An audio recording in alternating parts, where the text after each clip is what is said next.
finalzinho, né, do nosso encontro, e para mim tem sido muito abençoado. Hoje pela manhã tivemos alguns momentos com os irmãos da Maralina, onde alguns irmãos reúnem, e foram momentos muito preciosos, muito preciosos. Então, graças ao Senhor, mais uma vez nós estamos aqui dependendo única e exclusivamente da misericórdia e da vontade de Deus. Queria convidar os irmãos para nós começarmos lendo o texto que eu comentei com os irmãos, mas creio que não falei de maneira um pouquinho mais detalhada, que está em Atos capítulo 15.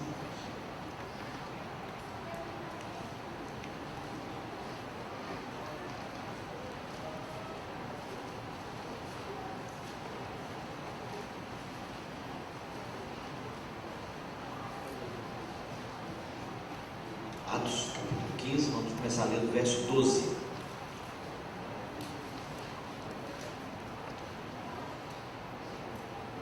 E toda a multidão silenciou, passando a ouvir a Barnabé e a Paulo, que contavam quantos sinais e prodígios Deus fizera por meio deles entre os gentios.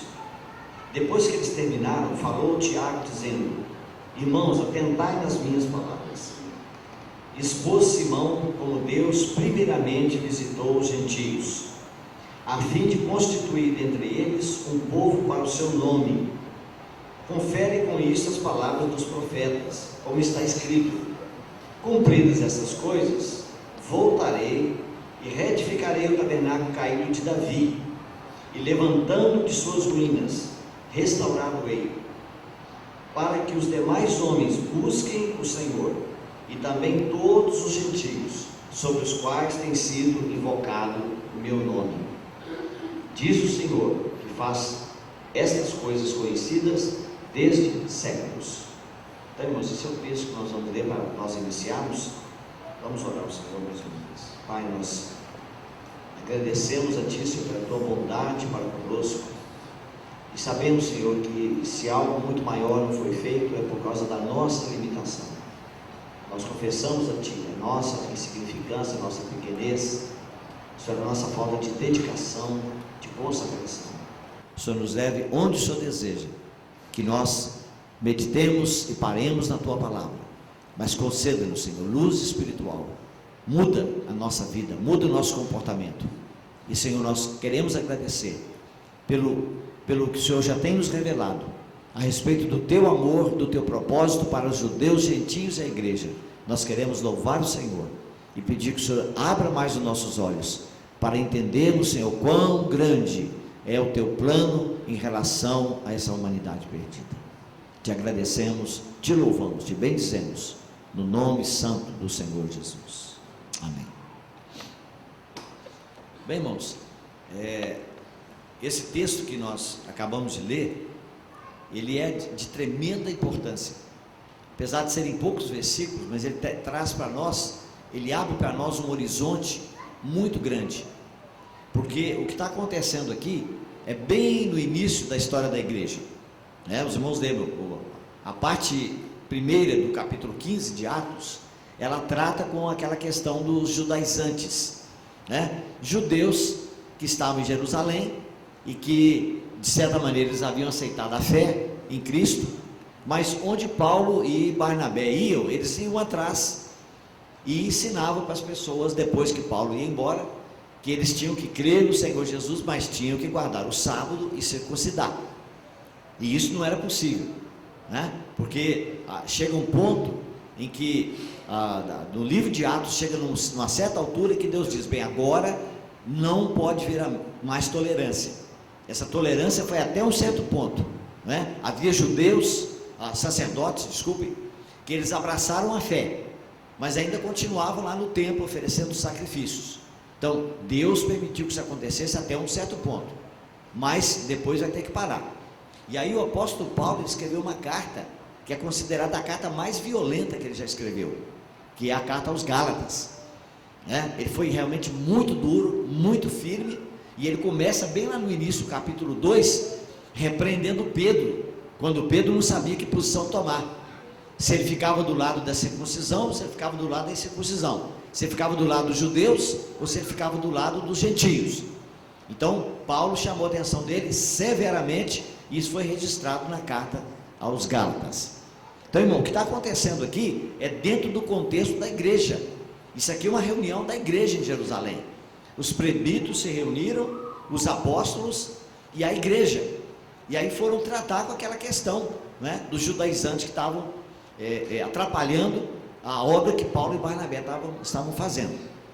E aí eu peço aos irmãos que nós lembremos que no início, nos primeiros 2 dias, nós lemos aqui 1 Coríntios 10, 32, que fala da divisão que Deus fez da humanidade, e não devemos servir de tropeço nem para judeus, nem para gentios, e nem para a igreja de Deus.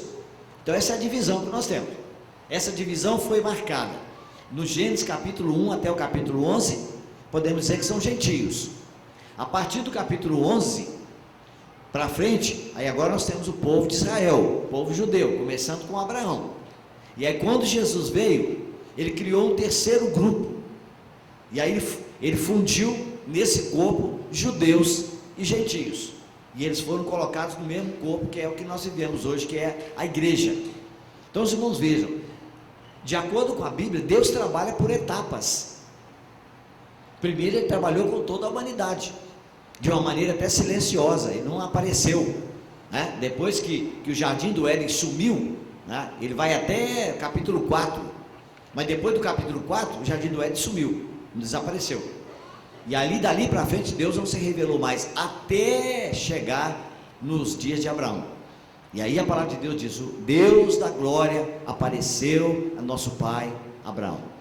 Então, irmão, isso que está acontecendo aqui é dentro de um contexto da igreja, e aqui que está a importância disso, porque eu digo para a maioria dos irmãos, que talvez não sejam estudiosos, pessoas que leem todo tipo de literatura, aprendam doutrinas, estudam a história da igreja, a grande maioria não se dedica, lê a Bíblia, né? Se dedicam a ler a Bíblia, e com isso não estou dizendo que está errado, né?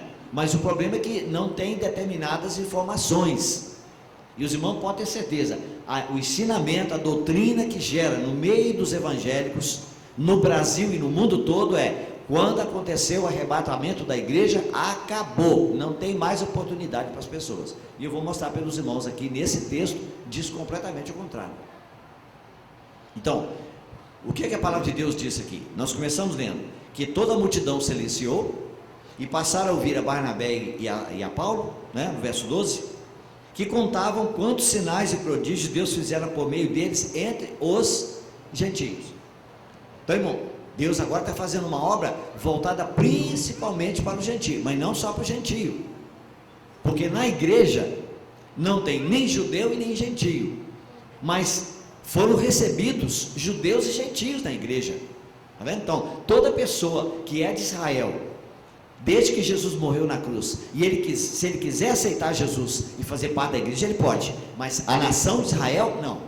A nação de Israel, ela continua na incredulidade, ela foi colocada de lado e permanece até hoje, por causa de ter rejeitado o Salvador deles, que é o Senhor Jesus.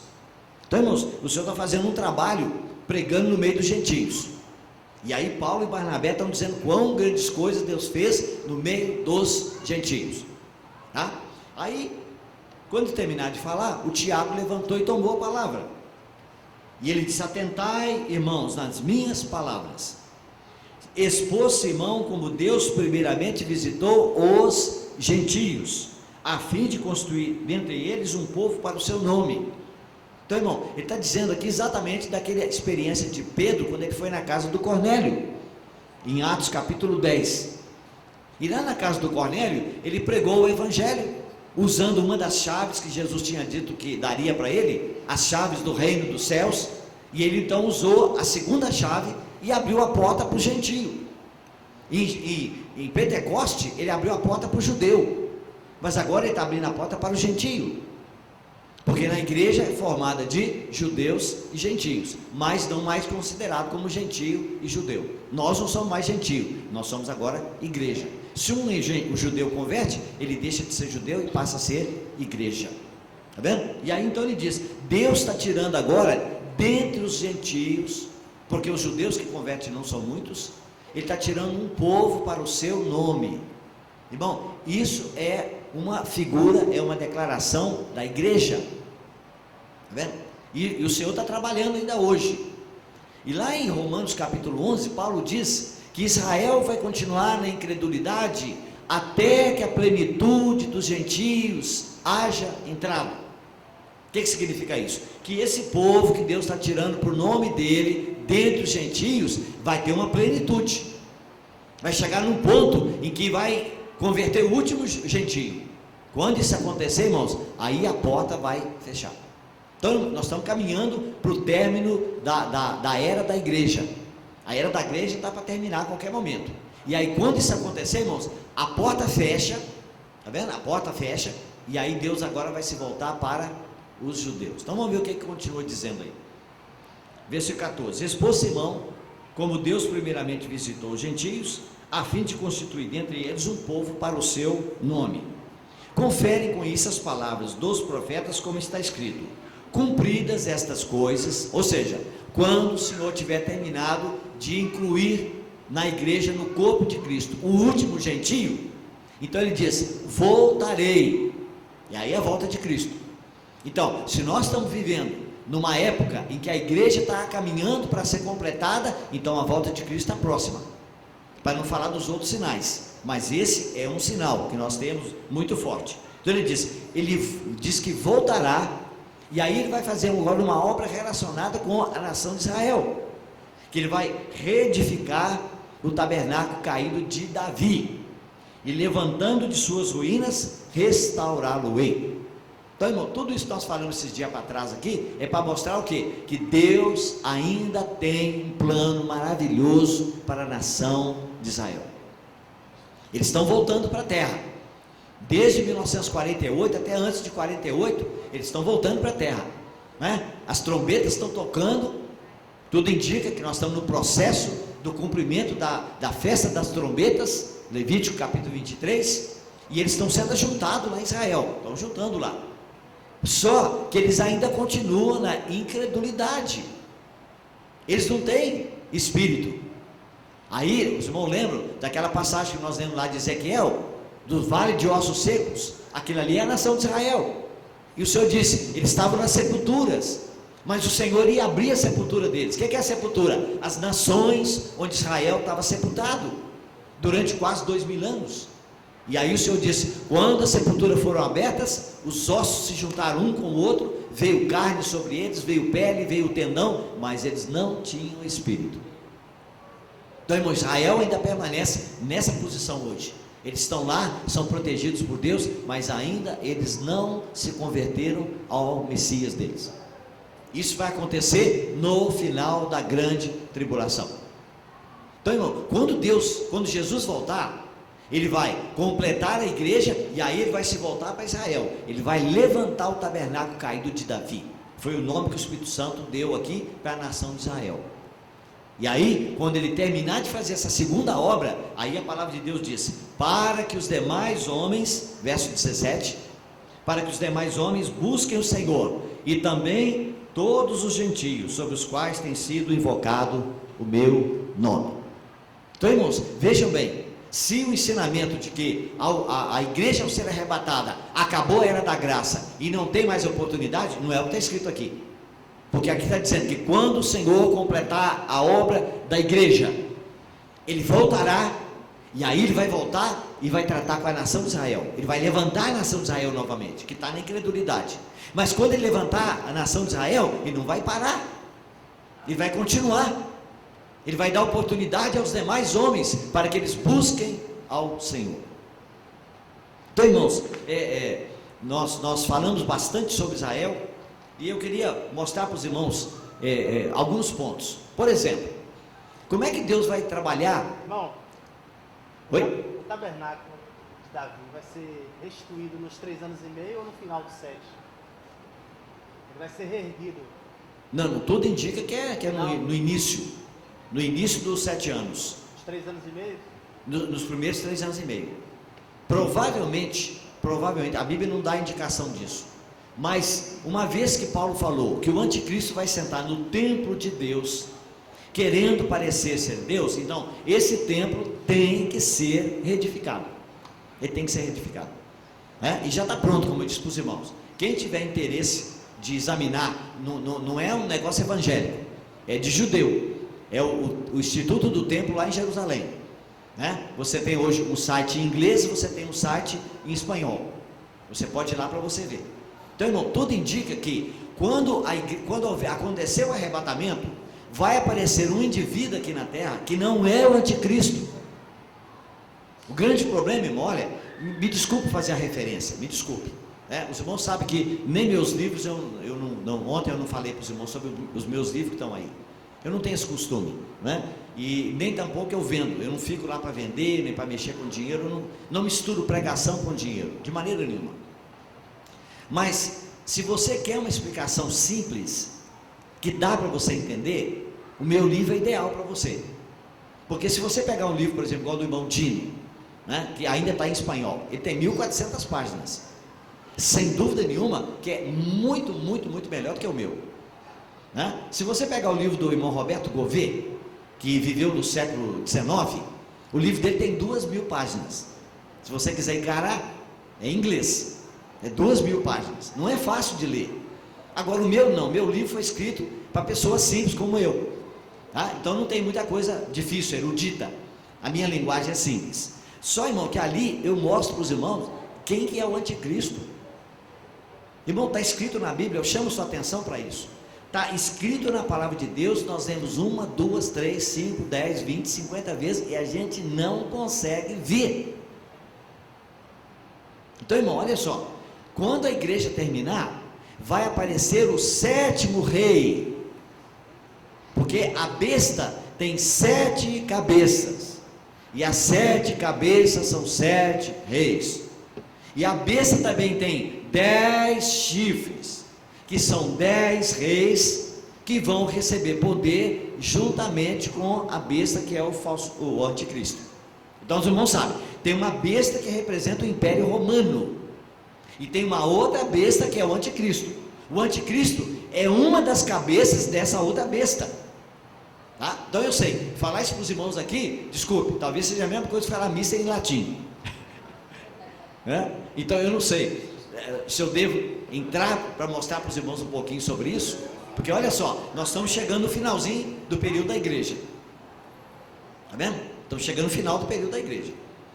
Irmão, eu disse aqui rapidamente, Jesus falou em Mateus 24 para os seus discípulos, porque Mateus 24, 25 ele está falando para os discípulos, e lá ele diz para os seus discípulos: vigiai, porque não sabeis nem o dia e nem a hora em que há de vir o Filho do Homem.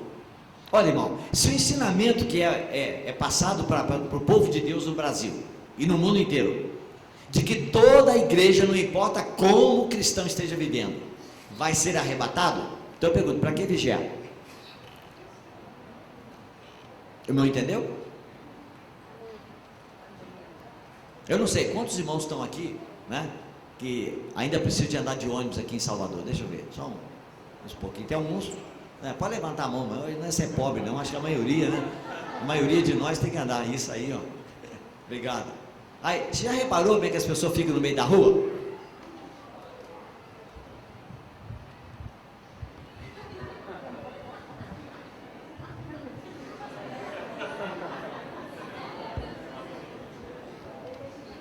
Não é assim? Sabe por que faz isso? Porque se ele bobear, o ônibus passa, passou 74, 27. Vai ficar lá mais meia hora, 40 minutos, 1 hora esperando. Então, irmão, tem que vigiar. Agora, Jesus falou que é para você vigiar. Não, mas todo mundo vai ser levado. Então, irmão, Jesus falou uma besteira. Não faça isso, irmão. Você está colocando uma palavra vã na boca de Jesus. Ele falou, vigiai. E falou isso para os discípulos. Está vendo? Porque quem não estiver vigiando, irmão, cristão que estiver envolvido com esse mundo, agarrado com esse mundo, não vai subir. Eu sempre digo, Senhor, eu espero estar errado na minha interpretação. Eu espero estar errado. O Senhor vai levar todos os irmãos. Porque eu também, irmão, eu tenho dúvida, eu também não tenho certeza não. Não pensa que eu estou falando aqui porque eu sou super-homem. Não, não. Eu perguntei para um dos homens mais espirituais que eu conheço.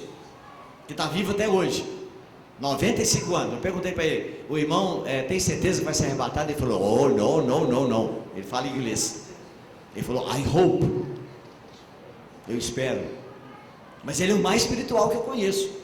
Então, irmão, ninguém pode ter certeza que vai ser arrebatado. Mas pelo menos uma coisa, se nós estivermos vivendo em pecado, vivendo na carne, vivendo no mundo, é muito improvável que vai ser arrebatado. Então, sabe o que é isso, irmão? Esse é o primeiro julgamento de Deus sobre a igreja.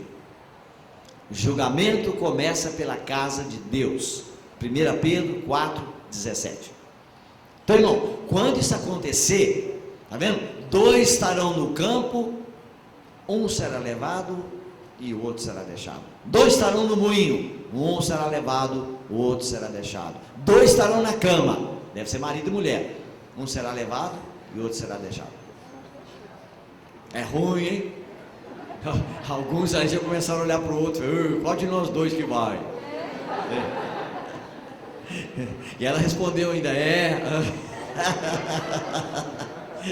não vou entregar quem é não, mas é mais ou menos essa região aqui, ó. Oi, irmão, é triste.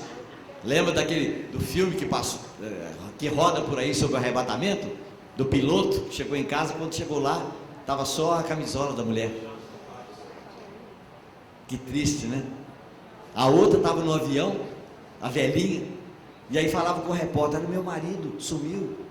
Aí ele foi lá no banheiro para ver se ele estava lá, voltou, falou assim, ó, não encontrei seu marido. E ela mostrando para ele, ele não conseguia ver, estava ali o terno dele, a gravata, o sapato lá no chão, porque lá não vai precisar dessas roupas, né?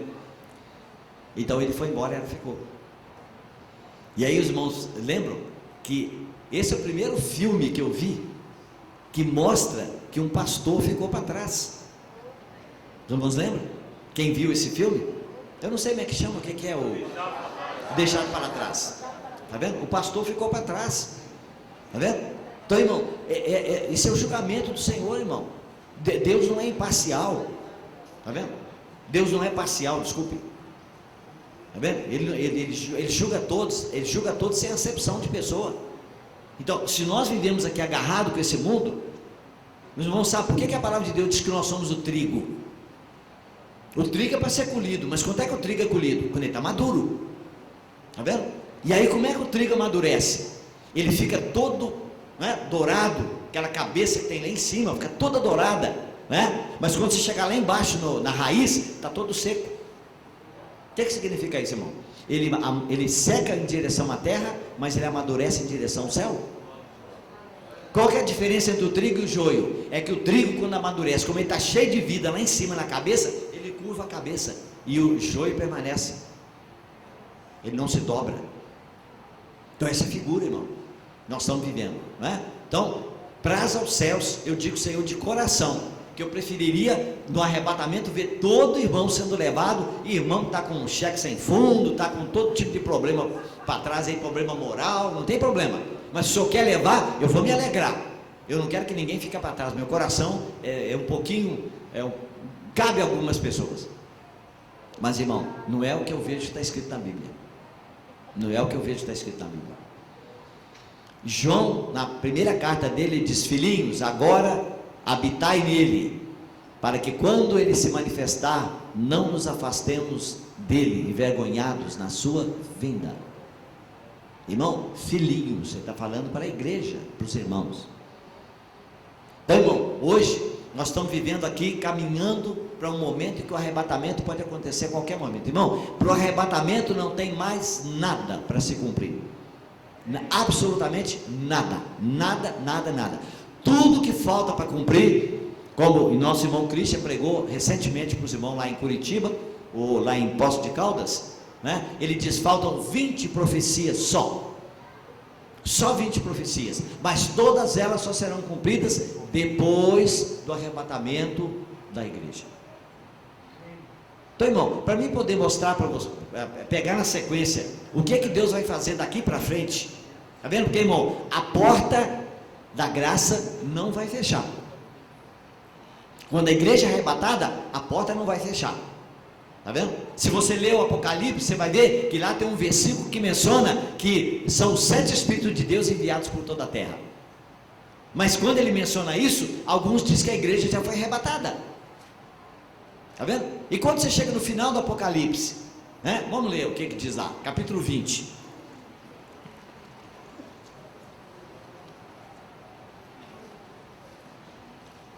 Versículo 4. Apocalipse 20, verso 4. Vi também tronos, e nesses sentaram-se aqueles aos quais foi dada a autoridade de julgar. Vi ainda as almas dos decapitados, veja, irmão, pescoço cortado, decapitados por causa do testemunho de Jesus, bem como por causa da palavra de Deus. Quem são eles? Tantos quantos não adoraram a besta, que é o anticristo, nem tampouco a sua imagem, e não receberam a marca na fronte e na mão, e viveram e reinaram com Cristo durante 1000 anos. Irmão, onde foi que eles receberam? Onde é que eles foram decapitados? De acordo com a sua Bíblia, por favor. Onde, irmão? Quando foi isso? Irmão, por que eles foram decapitados? Por causa da palavra de Deus, do testemunho de Jesus. E o que mais? E por quê? Não adoraram quem? A besta. Então, irmãos, estão vivendo quando? Na época da grande tribulação. Não está entendendo? É durante 3 anos e meio que o anticristo vai aparecer e vai exigir que todo mundo tenha um sinal, que se não tiver o sinal na testa ou na mão, não pode comprar, não pode vender. Apocalipse capítulo 13. Está vendo, irmão? Mas eles vão morrer, eles vão dar a pessoa. Eu pergunto, mas irmão, na tribulação a igreja foi arrebatada. E aí eu pergunto, como é que essas pessoas têm força espiritual para dar o pescoço para ser cortado sem o Espírito Santo? Irmão, não tenha dúvida, se você tem algum livro que diz que o Espírito Santo vai ser tirado da terra depois do arrebatamento da igreja, pode encostar, porque não é verdade. Pode encostar. Não tem sentido, irmão. O Senhor vai terminar de trabalhar com a igreja, ele vai voltar para Israel, e ele vai voltar depois para os demais gentios. Irmão, Deus vai salvar muita gente nesse mundo ainda. Nós parece que temos um prazer de fechar a porta e dizer, acabou, é só para nós. Cuidado, porque esse é o erro do judeu. Foi assim que o judeu errou. Salvação é só para nós e para mais ninguém. E aí que fizeram? Rejeitaram o próprio Messias deles. Deixa eu só mostrar para os irmãos aqui rapidamente alguma coisa sobre o anticristo. Antes do anticristo aparecer, irmãos, ele vai aparecer um rei aqui na terra. Tá? Vai aparecer um rei aqui. Então escuta bem. A palavra de Deus diz assim, verso 8, 17, 8 do Apocalipse. A besta que viste era e não é, e está para emergir do abismo, e caminha para a destruição. Então, irmão, preste bem atenção. A besta, essa besta aqui, irmão, é o anticristo. Tá? Quer ter certeza disso? Não desmarque o 17, volte no 13 aí um pouquinho.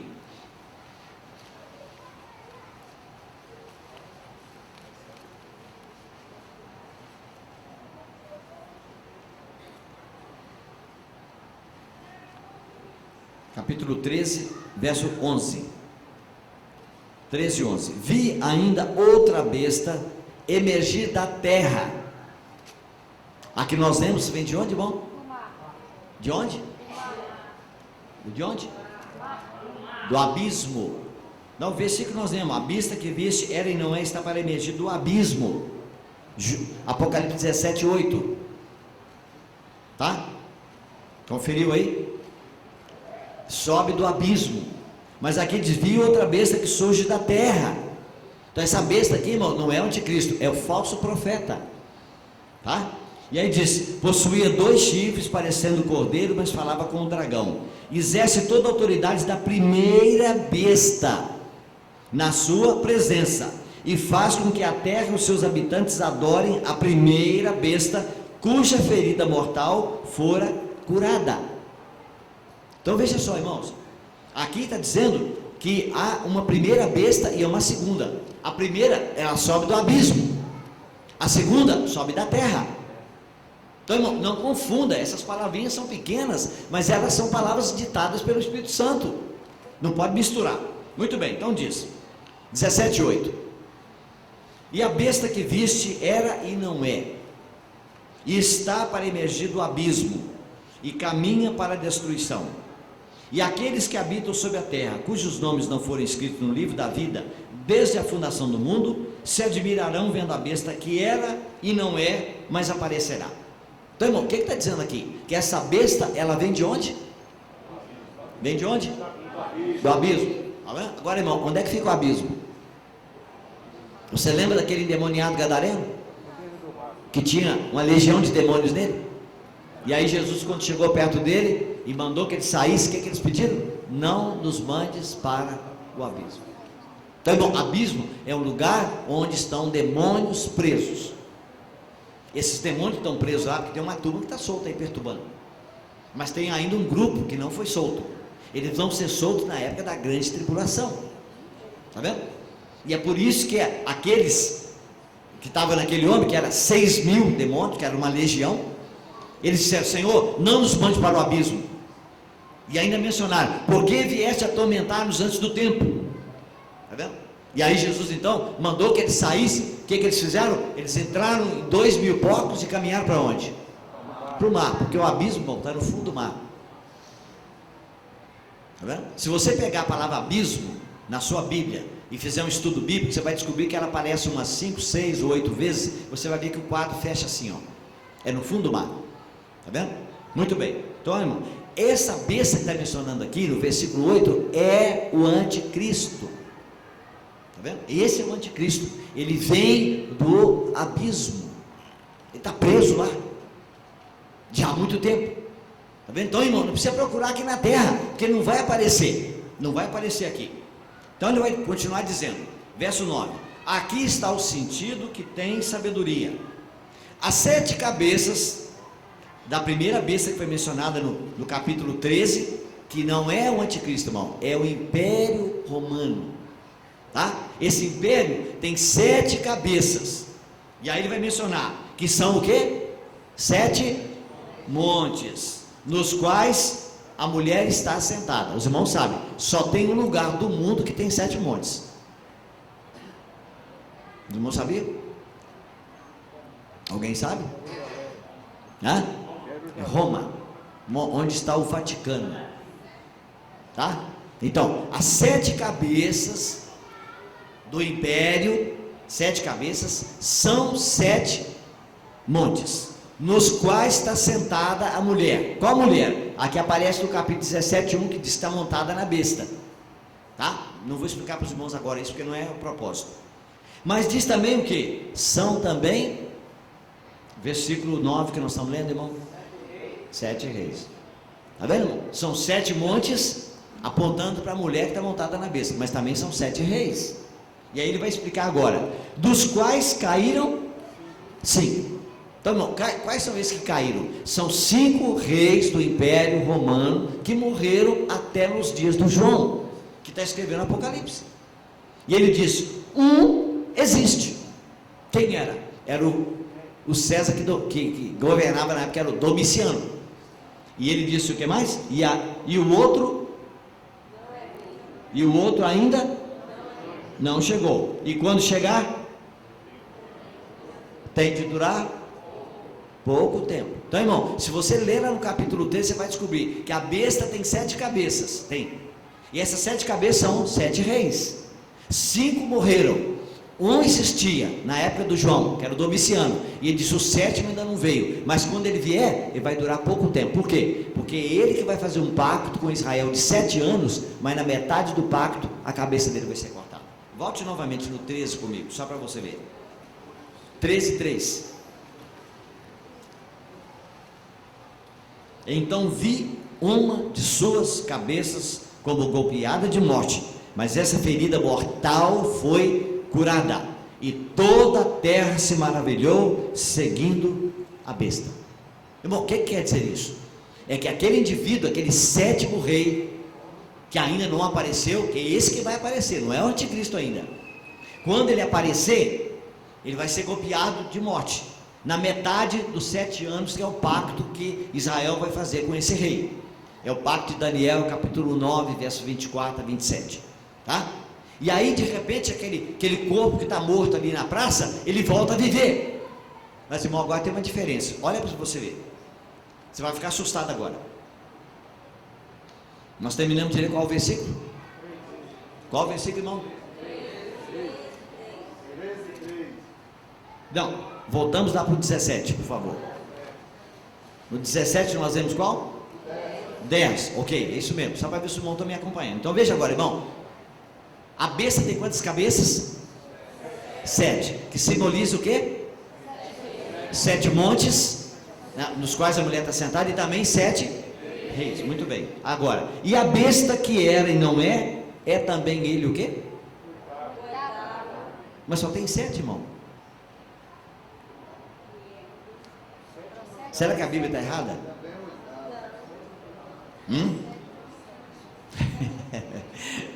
Não, vou dar um pouquinho de tempo para você ficar com a cabeça bem baralhada. A besta tem 7 cabeças, representa 7 montes nos quais a mulher está sentada. É Vaticano, é Roma. Mas também são 7 reis, dos quais 5 morreram, um existe, o 7º ainda não veio. Quando ele vier, vai durar pouco tempo, porque com 3 anos e meio, alguém vai passar uma espadada no pescoço dele, vai morrer uma espada. E aí agora, o Espírito Santo continua dizendo para nós, e a besta, que é a mesma do versículo 8 que está mencionando, que era e não é, também é ele o 8º rei. Mas irmão, como é que você pode ter 8 em 7? Qual a matemática que aceita isso? Sabe o que acontece, irmão? O 7º rei, ele vai ficar com o corpo estendido ali na praça, todo mundo vai ficar vendo, e aí de repente sabe o que acontece? Um 8º espírito entra naquele corpo, porque de onde veio o anticristo, irmão? Aí alguém disse, irmão, mas isso é espiritismo. Irmão, mas está escrito na palavra de Deus. Ou então você me explica, como é que você pode ter 8 em 7?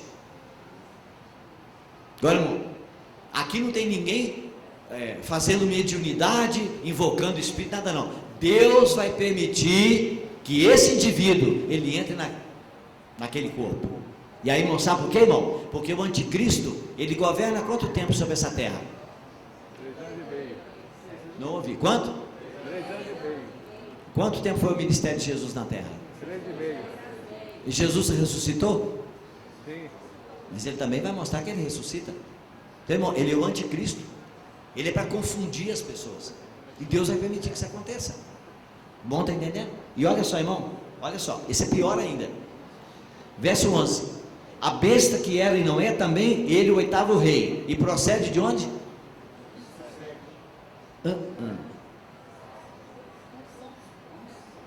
Ele é o 8º. Mas ele procede de onde? Do 7. O que significa isso, irmão? Ele é um do 7. Agora, é o 7º? Não, o 7º está morto ali. Ele é o 6º, não, o 6º estava vivo na época do João. Ele tem que ser um dos 5, irmão. Está vendo? E aí, se você voltar no capítulo 13, o Espírito Santo deu para nós uma dica. Quando esse indivíduo aparecer, o anticristo, que sobe do abismo, quando ele aparecer nessa terra, você vai pegar o nome dele e somar o valor das letras no grego. Está vendo? E aí ele vai dizer para nós, olha só, verso 17, 13 e 17, para que ninguém possa comprar ou vender, senão aquele que tem a marca, o nome da besta ou o número do seu nome. Está vendo, irmão? Então o número do nome, o que é? Porque os irmãos sabem, antigamente, nem hebraico, nem grego, nem latim, não usava número. Você lembra do latim, como é que é? Alguém se lembra aí? Como é que se aprendia aí no latim? Não tem número, não é verdade? Como é que é o número 1 no latim? O algarismo 1 é a letra I. E o 5? E o 10? E o 50? E o L? E o 100? C? E 500? Agora, criaram um M que é o 1000, mas esse não existe. Os irmãos querem ver a prova? Se você somar o 1 Ou a letra I com a letra V. Dá quanto? Não, somar. Dá 6. Ô, gente, vocês estão ruim de geografia? Que negócio é esse? Brincadeira. Ô, povo ruim de geografia. Tá louco? Isso? Depois você não tem outras letras, só essas duas. Depois você vai pro X e pro L. Somando os dois dá quanto? Dá 60. Esse aí tá bom de geografia. E se você somar o C com o D? Soma tudo agora, irmão. 666. Tá vendo, irmão? Tá, esse é um sinal, é o sinal da B. Alguém diz, é o Papa, mas o Papa não vem do abismo, irmão. O Papa vem de Roma.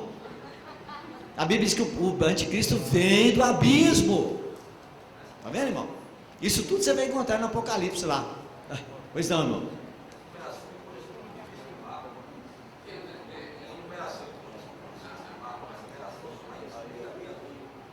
Não, é na cadeira do Papa, onde que ele senta no trono, está escrito lá, Vicarius Filii Dei, que é o representante do Filho de Deus. Se você pegar as letras que estão lá, escrita com essa frase, dá 666, isso não tem a menor dúvida. Irmão, ele não é o anticristo, porque ele não sobe do abismo. Irmão, nosso problema, sabe o que é? Nós conhecemos um monte de coisa. O povo de Deus hoje gosta de expulsar demônio, gosta de ter visão, então, irmão, mas nós não conhecemos esse livro, irmão. Precisamos conhecer mais. Quando a Bíblia diz abismo, é um lugar específico. Quando ela diz Hades, é um lugar específico. Por exemplo, Jesus disse, eu edificaria a minha igreja e... Opa, algum falou inferno, não foi? Meu irmão, lá não está escrito que é inferno, é as portas do Hades. É a mesma coisa? Não. Irmão, o Espírito Santo, ele escolheu as palavras para escrever na Bíblia. Não misture, não misture. Se ele usou a palavra Hades, é Hades, não é inferno. Inferno é Guiena. Está vendo? Então está escrito na palavra de Deus que tem abismo. No 2 Pedro 2,4 tem Tártaro, que é traduzida também como inferno, mas no rodapé está lá embaixo. No grego, Tártaro. Está vendo? Tem o Hades e tem o paraíso. São 4 nomes diferentes. Se você misturar um com o outro, irmão, você faz a maior miscelânea. Então, irmão, olha só, quando esse indivíduo aparecer na terra, veja só, se ele procede de um daqueles 7, daqueles Césares de Roma, ele não é o 7º, ele não é o 6º, ele tem que ser um dos 5. E aí, irmão, o único César que o nome dele, se você pegar e somar as letras do nome dele, letra por letra, você vai descobrir que é 666, é Neron Caesar, o César Nero. Então, irmão, não dizemos isso aqui com palavra final, não falamos isso com palavra final, mas até onde nós podemos chegar na palavra de Deus. Deixa eu mostrar para você um outro ponto, capítulo 9 do Apocalipse.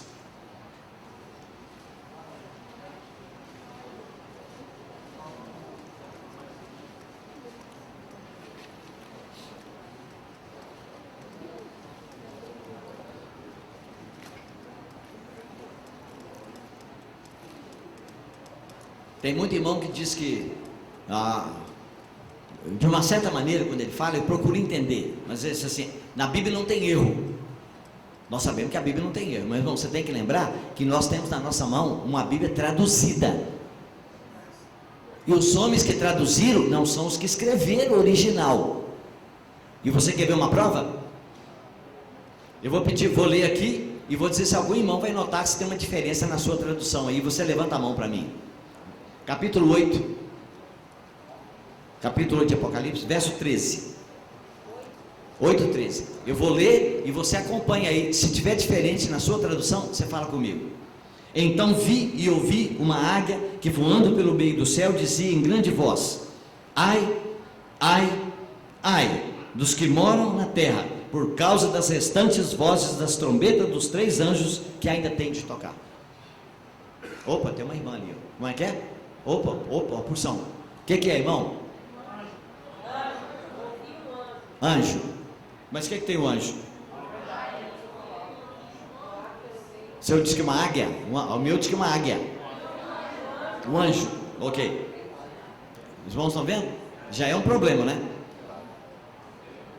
Mas qual dos dois que está certo? Porque anjo para mim não é águia, e águia não é anjo. Mas não é esse o ponto não, irmão. Você não viu o outro? Hã? Não é isso. Deixa eu ler outra vez, irmão. Então ouvi uma águia ou um anjo, que voando pelo meio do céu dizia em grande voz: ai, ai, ai.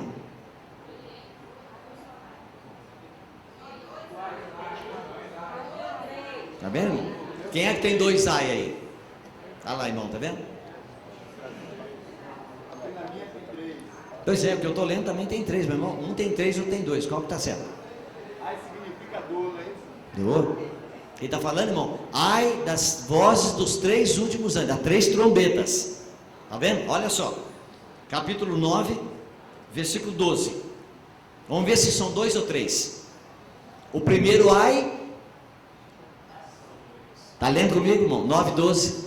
O primeiro ai o quê? Passou. Eis que depois dessas coisas vem. Então quantos que são? Três ais. Então, irmão, quem tem dois está errado. Pode corrigir na sua Bíblia sem medo nenhum.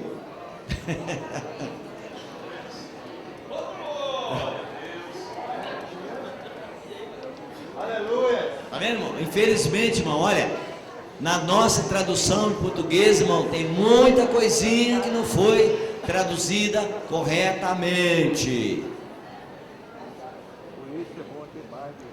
Olha, isso eu estou fazendo aqui, irmão, não tem finalidade de confundir ninguém, irmão. O que nós precisamos saber, toda a verdade nós precisamos saber, está aqui, não tem problema. Isso são coisas pequenas, mas só para mostrar para os irmãos que isso aqui compromete. Por quê? Porque está dizendo que são as três últimas trombetas. Está vendo? Já passou 4. Pode ver aí, ó. Em cima desse versículo que nós vemos no capítulo 8, é a 4ª trombeta. Mas agora tem 5ª, 6ª e 7ª. Agora escuta só, irmão. Quando começa o primeiro ai, irmão, se o Espírito Santo usou essa palavra, ai, ai, ai dos que moram na terra. Por quê, irmão? Porque vai começar a grande tribulação. Aí escuta só, se não é isso que está aqui. 9:1. O 5º anjo tocou a trombeta e viu uma estrela caída do céu na terra, e foi-lhe dada a chave do poço do... Irmão, quem é essa estrela? Você já viu uma estrela que pode receber uma chave e abrir porta? Eu nunca vi. Você acha que uma estrela pode receber uma chave e abrir uma porta? Irmão, sabe que estrela é essa? Deixa eu te mostrar. Não desmarque aí o 9 não. Passa só 2 folhas, você vai encontrar capítulo 12.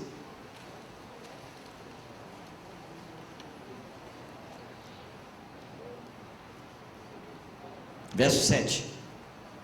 Houve peleja do céu, Miguel e seus anjos pelejaram contra o dragão, e também pelejaram o dragão e seus anjos, todavia não prevaleceram, nem mais se achou no céu o lugar deles.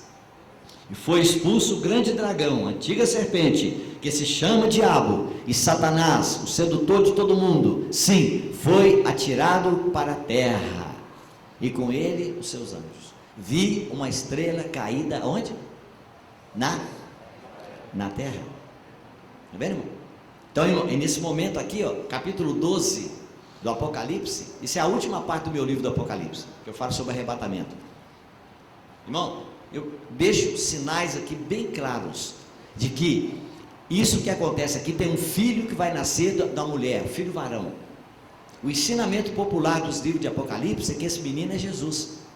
Mas aqui diz que quando ele nasceu da mulher, ele foi levado para o trono de Deus. E Jesus foi levado para o trono quando ele nasceu? Claro que não. E onde foi que Satanás foi perseguir a Maria, que diz que a mulher que está lá, já pensou? Se Maria fosse descrita como uma mulher vestida do sol, com a lua debaixo dos pés e uma coroa de 12 estrelas na cabeça, nossa, irmão, a igreja católica quer fazer uma festa. E eu não ia. Mas não é, irmão. Essa mulher aqui não é Maria. Aí diz, é a nação de Israel. Mas, irmão, como? A nação de Israel negou Jesus. Como é que Satanás vai perseguir Israel? Então, irmão, não é isso, irmão. Essa mulher que está aqui, ela representa a parte da igreja que está viva hoje. Está vendo? E a mulher hoje, irmão, essa igreja está com dores de parto, porque vai nascer um neném dentro dela. Está vendo, irmão? No meio do povo de Deus hoje, sempre você pode descobrir. Você pode ter um auditório de 1000 pessoas, você vai descobrir que tem um grupo de irmãos e irmãs que são vencedores. Nem todos são vencedores, nem todos são compromissados, nem todos leem a Bíblia, nem todos oram. Está vendo? Mas aqui ele diz que o filho varão foi arrebatado para Deus e para o seu trono. E aí, irmão, quando acontecer esse arrebatamento que está aqui, que está para acontecer a qualquer momento, aí diz que vai ter guerra nos ares. No céu que fala aqui, irmão, não é no céu onde Deus habita, Satanás não pode pôr o pé lá mais, foi expulso de lá. É nos ares, é no céu, onde o passarinho voa, o avião voa. E aí diz que Miguel com seus anjos batalharam contra Satanás e os seus anjos, e Satanás foi expulso e lançado na terra. E agora, capítulo 9 diz: vi uma estrela caída do céu na terra. E aí, irmão, agora uma pessoa que vai entregar a chave do poço do abismo. Está vendo? Essa pessoa é o Senhor Jesus. Ele tem a chave da morte e do Hades. O abismo está lá no Hades. Ele vai dar a chave só do abismo. E aí essa pessoa que nós falamos que é o anticristo, meu, veja como é que a Bíblia encaixa. A besta que viste era e não é, ela vai emergir do abismo. Está vendo? Então Satanás aqui, que foi lançado, irmão, a obra de Deus é assim: Satanás vivia lá nas alturas com o Senhor, aí foi lançado o Monte Santo para os ares, permanece até hoje. Tá vendo? E outra coisa, se Satanás tivesse sido lançado dos ares da terra, quando Jesus subiu, depois que ele ressuscitou, então Paulo não poderia ter escrito em Efésios, que ele escreveu lá no ano 60, e Jesus foi para o céu no ano 30 e pouco. Ele não podia escrever no capítulo 2, que Satanás é o príncipe das potestades do ar, porque já caiu dos ares na terra. Então, irmão, isso não aconteceu. Satanás continua sendo o príncipe das potestades do ar. E aí então, essa estrela que recebe essa chave aqui, ele diz: ela abriu o poço do abismo. Está vendo? Capítulo 9, versículo 2. Agora finalzinho, verso 11. Lá de todos esses demônios que estão lá dentro do abismo, diz: e tinham sobre eles como seu rei o anjo do... Quem, irmãos? O anjo do abismo, cujo nome em hebraico é Abaddon e em grego Apolion. E aí ele diz: o primeiro ai passou. E aí agora, eis que depois dessas coisas vem ainda 2 ais. Irmão, na época da grande tribulação, irmão, não vale a pena brincar com isso. Não vale a pena brincar para ter a possibilidade de ficar aqui. Não vale a pena. Olha só o que a palavra de Deus diz: que o número do exército da 6ª trombeta, esse exército que será solto aqui, que já está, o Senhor tem um anjo, né, que está segurando nos 4 cantos da terra, estão atados juntos ao grande rio Eufrates. Está vendo? Esse anjo está segurando um exército, irmão, que aqui é mencionado como 200 milhões.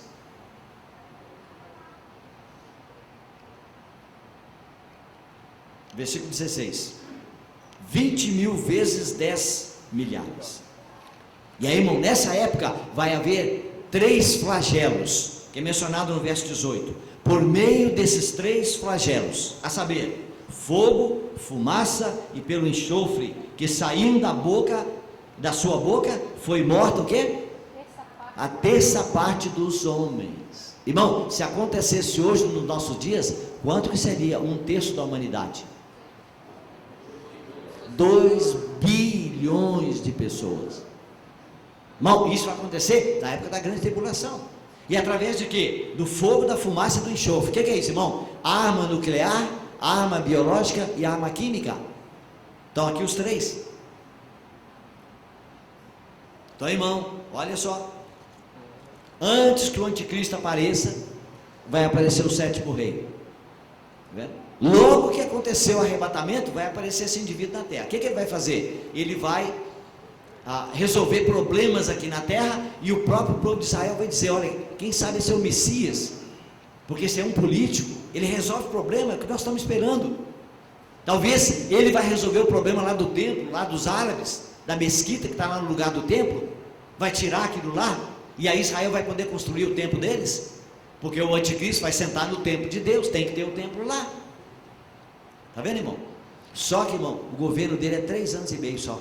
E aí uma espada vai cortar o pescoço, e é só que quem volta a viver naquele corpo é outra pessoa. Irmão, se for verdade, se está certo isso, que eu não posso garantir para os irmãos, né? Ninguém pode garantir, porque nós estamos interpretando aqui símbolos, mas se for o Nero, os irmãos observem bem, o que ele vai fazer no capítulo 17, olha só o que ele vai fazer.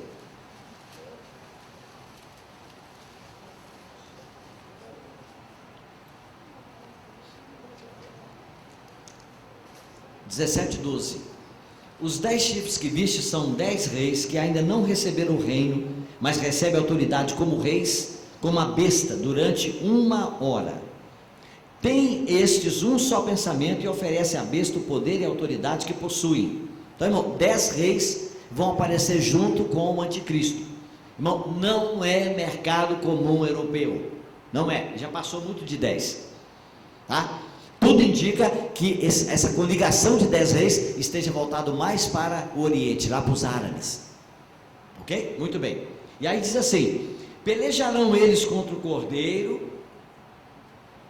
Desculpa, verso 15. Falou-me ainda: as águas que viste onde a meretriz está sentada são povos, multidões, nações e línguas. Os 10 chifres que viste e a besta, esses odiarão a meretriz. Irmão, quem que é a meretriz nesse capítulo aqui que nós vimos? As 7 cabeças da besta são também 7 montes, nos quais a mulher está assentada. Isso aponta para onde? Roma. Então escuta só, se for o anticristo aqui, é o Nero, olha só o que ele vai fazer. Ele diz: os 10 chifres que viste a besta, verso 16, odiarão a meretriz, né? Babilônia e mistério, e a farão devastada e despojada, lhe comerão as carnes e a consumirão no fogo. Quem é que já pôs fogo em Roma uma vez, irmão? Nero. Então tudo indica, né? Nessa interpretação parece ser ele. Ah, muito bem, irmãos. Durante o período da grande tribulação, vai haver tremendo sofrimento na terra. Tremendo. Jesus disse: se aqueles dias não fossem abreviados para 3 anos e meio, ele disse, nenhuma carne se salvaria. Mas qual carne que não se salvaria? Judeu, cristão que vai estar aqui na terra, porque ele vai limpar, ele vai tentar acabar com o nome de Deus da terra. Ele vai tentar acabar com tudo. Então, nessa época, irmão, não tem igreja, não tem nome, não tem reunião, não tem nada, é tudo oculto. Quem não tiver o sinal e o nome da besta, o número na mão ou na testa, não compra, não faz nada. Ele vai ter que plantar batata em casa e comer. Porque, irmão, vai estar tudo informatizado, como você vê hoje. Você vê hoje, muitas pessoas já não andam mais com dinheiro no bolso. É só o cartão. É isso? Chega lá, passa o cartão ali, paga, né? É crédito ou débito, né? Se ele tem grude, é